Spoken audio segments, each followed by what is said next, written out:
ما هو الزغلول؟ ده اللي هنعرفه إن شاء الله في هذا الفيديو. قبل بداية هذا الفيديو ما تنساش الاشتراك في هذه القناة، وأن تضغط زر اللايك وتفعل زر الجرس عشان يوصلك كل جديد وكل غريب. وهنعرف ما هو الزغلول وإيه الزغلول ده. طبعا الزغلول ده هو صغير الحمامة اللي زي ما شايفينه، أو معنى الكلام هو الفرخة الصغيرة. طبعا الزغلول ده ما يكونش أكبر من 4 شهور. ده بيكون شكله، طبعا بيكون هو صغير.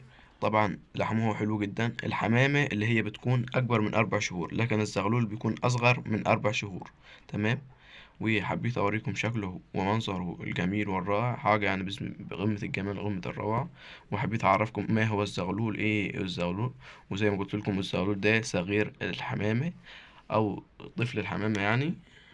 وبس حبيت أوصل لكم المعلومة الصغيرة والبسيطة، وشكرا، والسلام عليكم ورحمة الله وبركاته.